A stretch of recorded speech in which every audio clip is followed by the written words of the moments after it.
is a brief coverage of the anatomy of the sacroiliac joint, and certainly covered in more detail in the workbook. The pelvis, of course, is comprised of the ischium, pubes, and sacrum, and the sacroiliac joint is unique in that it has 5 of 6 synovial characteristics. Very nice study done in 1981 by Bowen and Cassidy that's referenced in the workbook. And I kind of chuckle recalling someone, telling me that some of my references were old.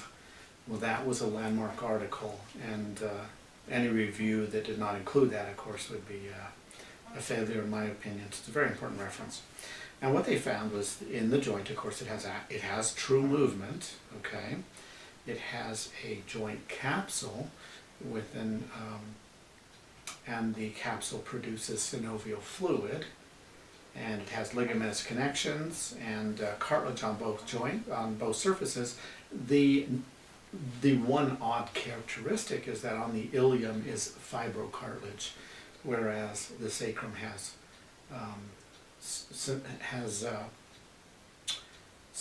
normative cartilage. Hi, Ellen, thank you. So the joint is a true joint. It does not fuse. You'll often see x-rays, and they may look like there's fusing, but again, that nice study done looked at the SI joint through every decade and found that fusion is not the norm in the 8th decade. And another study looking at x-rays and then comparing that with abdominal CAT scans showed that by appearance the joint seemed to be fused, but then looking through the lens of a CAT scan, you find open joint spaces. So the joint does undergo change because we have another decade of forces transmitting through that structure. And so it does undergo change, but those changes do not indicate fusion of the joint. There are times when you can see absolute fusion, no doubt about it, gross sclerosing around it. But a CAT scan is a nicer way to look at it, or MRI, and it would require bony bridging of a significant portion of that to completely eliminate movement. It could change the type of movement, but not necessarily eliminate it. The SI joint, of course, occupies all 3 planes of the body, and in essence, the sacrum tapers top to bottom. So looking at it from a frontal perspective, it's wider at the top than the bottom. And then looking from a posterior approach, it's angled parallel to the ilium, so it has this flaring orientation. It has a boomerang shape, so this being the left hemipelvis, that is the shape that you'll see here. So you can see the boomerang shape pointing. This is ASIS, this is pubic tubercle, and so it is somewhat boomerang shaped.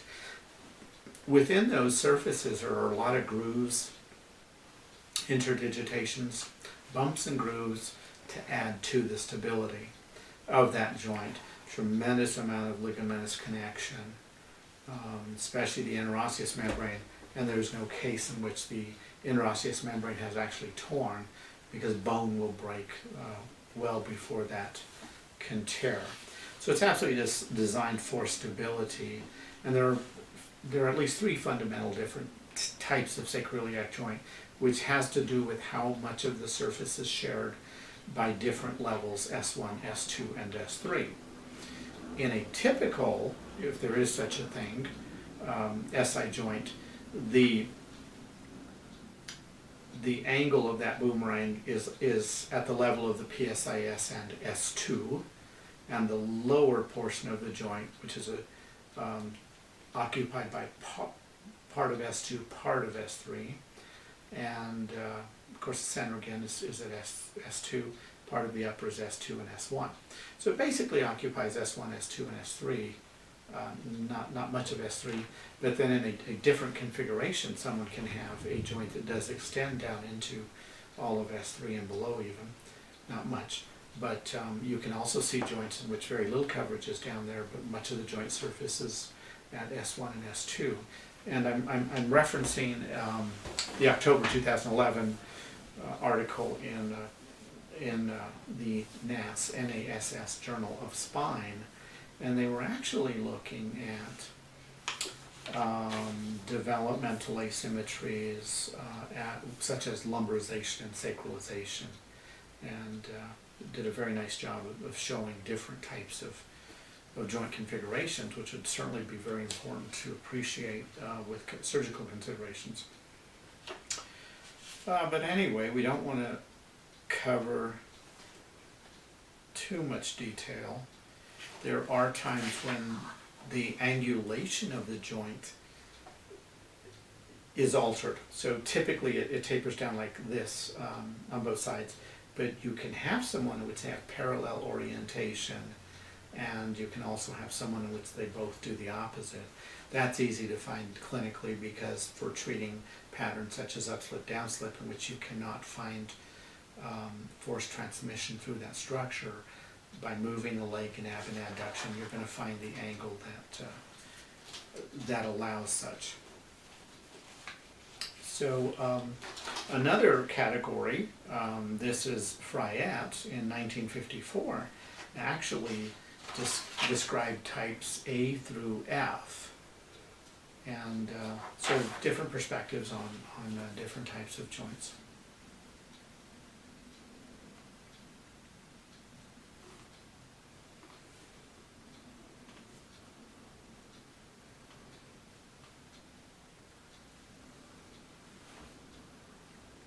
So I like the term parasagittally oriented. So the sacroiliac joint is not a pure sagittal orientation, but because it tapers out, it is more of a parasagittal. And scanning through this section on anatomy to see what is important.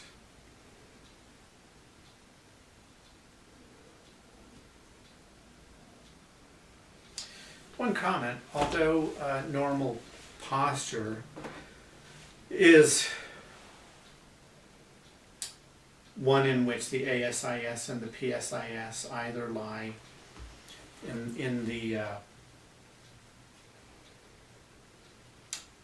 same plane, and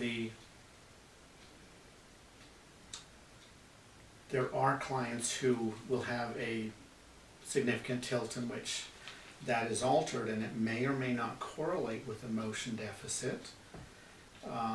You will find different angulations of the pubic anatomy. You will have some clients lay on the table and it's parallel to the table.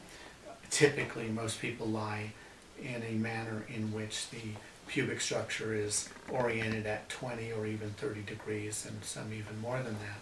But this is just appearance, and we're more interested in movement. What is the movement and the stability of that structure, rather than how does it look. So it is rife with ligaments. Even the iliolumbar ligaments contribute to stability, and if they are cut, you will have greater SI movement. The anterior capsule and ligaments of the sacroiliac joint are actually quite weak, and if a person gets an infection, it will spill anteriorly into the abdominal cavity. Does not tend to spill in the posterior joint. Much of the retroarticular space is chock full of ligament. The very powerful interosseous ligament occupies a lot of space back there. And then you have the short oblique sacroiliac ligaments, and then you also have the long ligaments, such as this being the long dorsal sacroiliac ligament, which blends with the sacrotuberous ligament, and then in front of that is the sacrospinous ligament, and between that ligament traverses the pudendal nerve, which can become entrapped with mechanical dysfunction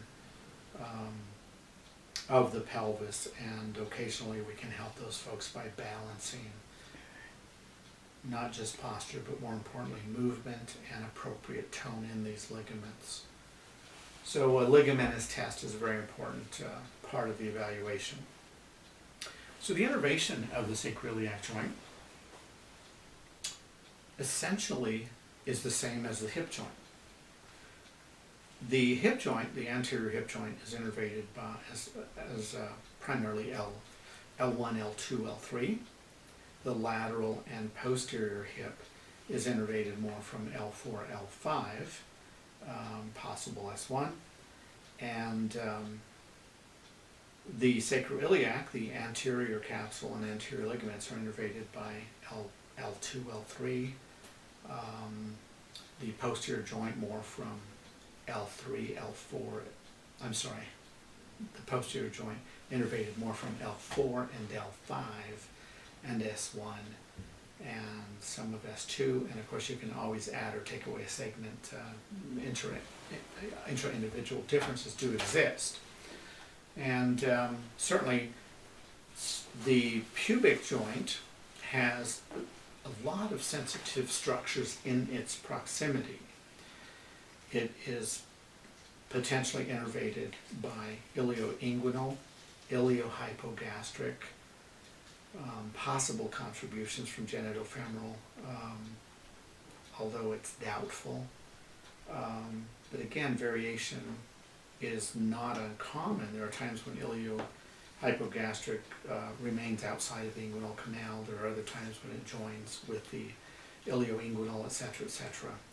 And let's just say that the genitofemoral is in the proximity of the pubic joint, as are the lower abdominal nerves as well. And the symphysis pubis is a very strong structure, and it's designed for some deformation, some opening. Of course, during pregnancy, all these ligaments become softer, and there's a capsule in the midline that gets filled with fluid, and of course the structure widens, and in pregnancy it's can increase anywhere from a norm of 2 to 4 millimeters up to 7 millimeters, and of course even more in some cases. So it is designed to soften and widen for delivery, and the fibrocartilage looks as though it is straight up and down, but in truth the joint has roughened surfaces, so it is roughened. And if you were to separate that, you would see that it is scalloped somewhat in the middle, so that pube really hugs it within all those bumps and grooves. And the thickness of the fibrocartilage is perhaps underappreciated. Same for the anterior ligament. The fibrocartilage, anterior to posterior, is 10 millimeters thick. The anterior symphysis pubis ligament, the pubic joint ligament, is 6 millimeters wide. And rather than thinking of a ligament as being something that connects one bone to the other, it actually has expansions that go far beyond that and greatly enhance the stability. There is a superior ligament, there's a posterior ligament, but very impressive also is the arcuate ligament, very, very strong. You'll see in the anatomical drawings it has a significant vertical height, and it makes perfect sense that this arch ligament gives vertical stability, but also it's designed such that if there is movement, that ligament controls that movement to a degree, controls the degree that it can separate.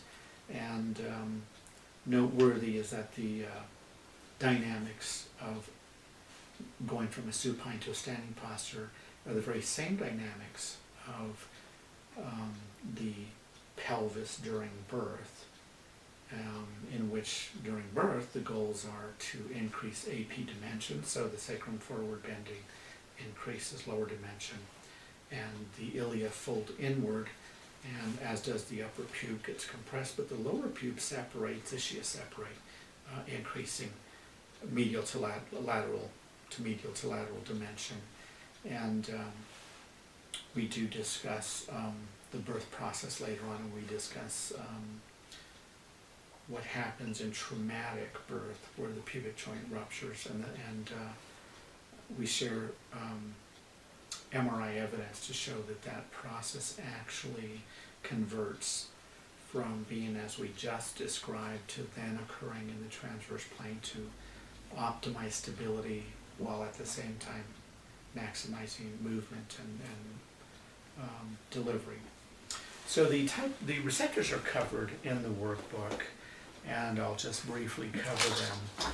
The ones that I'm most fascinated with are the type 3s, and they are GTO-like, much like the GTO in tendon, except that they happen to be in ligaments.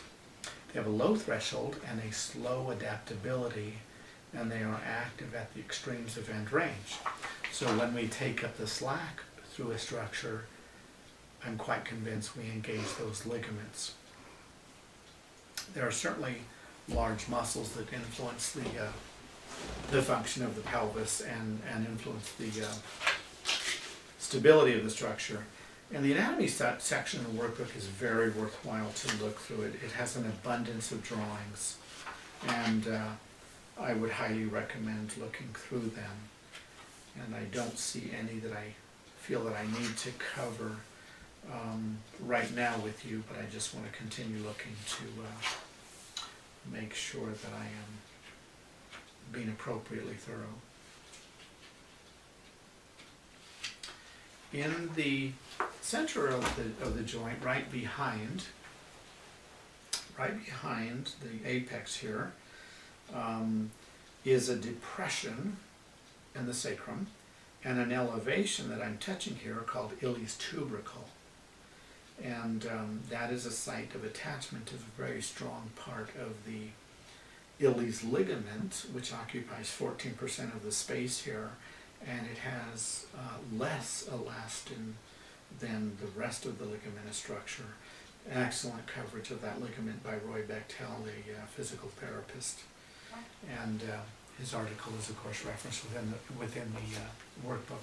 So I think this serves as a reasonable introduction to the anatomy, and you can take a deeper exploration reading in the text, and then also accessing references such as a lot of the work by the anatomists Fleming and Wildman.